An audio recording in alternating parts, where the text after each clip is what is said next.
राधे राधे, जय श्री कृष्णा दोस्तों। आज मैं आपको सकट चौथ की कहानी सुनाने जा रही हूँ। साल में 24 चतुर्थी तिथि आती हैं, जिसमें सकट चौथ का विशेष महत्व बताया गया है। जो भी व्रती चतुर्थी व्रत रखने के इच्छुक होते हैं, वह सकट चौथ से ही व्रत रखना प्रारंभ करते हैं। यह सबसे बड़ी चतुर्थी तिथि मानी जाती है। आज के दिन चाँद को भूलकर भी नहीं देखना चाहिए। जो व्रत रखते हैं केवल वही देख सकते हैं, अर्घ दे सकते हैं। धार्मिक मान्यता है कि जो व्यक्ति सकट चौथ का व्रत करता है, भगवान गणेश उसकी सभी मनोकामना पूर्ण करते हैं। इस चतुर्थी को तिलकुटा चौथ, संकटा चौथ, संकष्टी चतुर्थी, माघी चतुर्थी भी कहते हैं। यह व्रत स्त्रियां संतान की लंबी उम्र और सुख समृद्धि के लिए करती हैं। आज के दिन चकले पे चंदन से सकट देवता काढ़े जाते हैं और कच्चे तिल और गुड़ का तिलकुटा बनाया जाता है, उससे पूजा की जाती है और कच्चे तिल और गुड़ हाथ में लेकर ही कहानी सुनी जाती है। तो चलिए कहानी सुनते हैं। एक गांव में देवरानी जेठानी रहती थी। जेठानी बहुत गरीब थी, देवरानी बहुत ही अमीर थी। देवरानी के घर का काम चौका बर्तन जेठानी किया करती थी। एक दिन सकट चौथ का त्योहार आया। जेठानी ने देवरानी से कहा कि आज सकट चौथ का त्योहार है, कुछ गुड़ और तेल दे दो।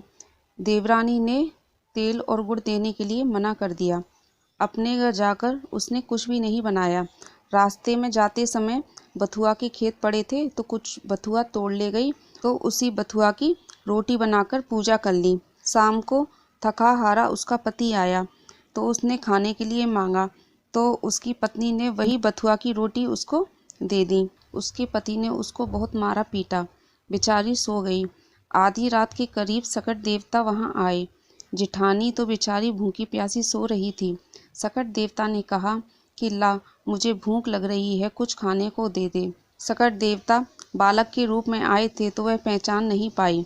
जेठानी ने कहा कि मेरे पास कुछ भी नहीं है, बथुआ की रोटी है, इसको खाओ तो खा लो।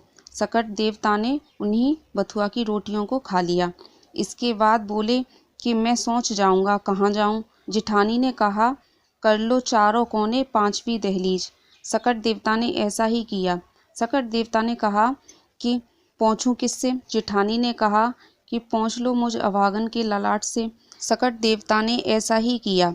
सकट देवता चले गए। सुबह उठकर देखा तो सारे घर में हीरा मोती, सोना चांदी, जवाहरात बिखरे पड़े हैं और जेठानी के माथे पर हीरे चमक रहे थे। सुबह उठकर देवरानी ने कहा कि आज जेठानी काम पर नहीं आई, घर जाकर देखूं। इतना कहकर जैसे ही देवरानी जाने को हुई, जेठानी वहां आ गई और उससे तराजू मांगने लगी। देवरानी बहुत चालाक थी। उसने सोचा कि इस गरीब के यहाँ ऐसा क्या आ गया कि ये तराजू से तौलेगी। उसने तराजू के तले पर चिमक चिपका दी कि जो भी कुछ तौलेगी वह चिमक से चिपक कर वापस आ जाएगा। तो जब वह जेठानी देवरानी की तराजू वापस करने आई, तो उसके तले से एक गिन्नी सोने की चिपकी चली आई।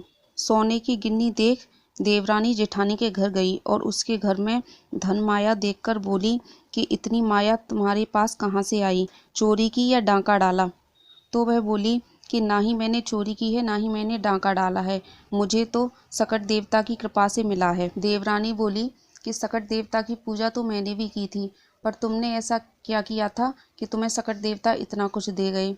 तब जेठानी ने पूरी बात अपनी देवरानी को बताई। तो देवरानी बोली कि अगले साल से मैं भी ऐसा ही करूँगी, और उसने अपने पति को सिखा पढ़ा दिया कि तुम मुझे सकट चौथ वाले दिन ऐसे ही मारना।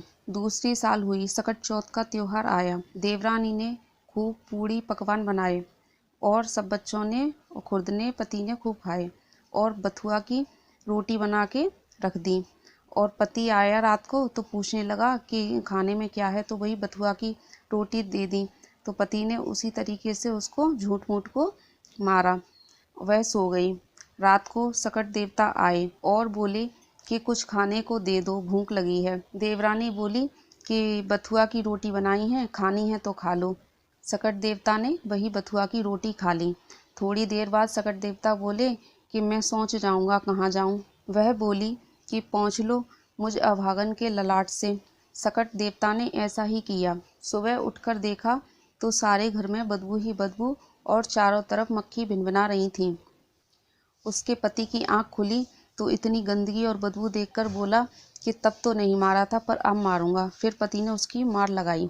गुस्से में आकर देवरानी जेठानी के पास गई और बोली कि तुम्हें तो सकट देवता इतनी धनमाया दे गए और मुझे ऐसा क्या उल्टा सीधा बता दिया कि मेरे घर में बदबू ही बदबू हो गई है और मक्खी भिनभिना रही हैं।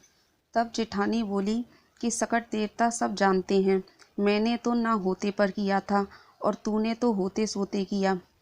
तो जेठानी ने किया वैसा जेठानी ने पाया, और जिस प्रकार देवरानी ने किया उसी तरीके से देवरानी ने पाया। हे सकट देवता, आप जैसे जेठानी के घर आए वैसे सबके घर आना, और जैसे देवरानी के घर आए वैसे किसी के घर ना आना। बोलो सकट देवता की जय, बोलो गणेश भगवान की जय। तो दोस्तों, आपको सकट देवता की यह कहानी पसंद आई हो तो वीडियो को लाइक कर देना, और अभी तक आपने हमारा ब्रजनारी चैनल सब्सक्राइब नहीं किया है तो सब्सक्राइब कर लेना, और साथ में बेल आइकन को प्रेस कर लेना, जिससे कि आने वाली वीडियो की नोटिफिकेशन समय से मिल जाए। और वीडियो को पूरा देखने के लिए धन्यवाद। जय श्री राधे कृष्ण।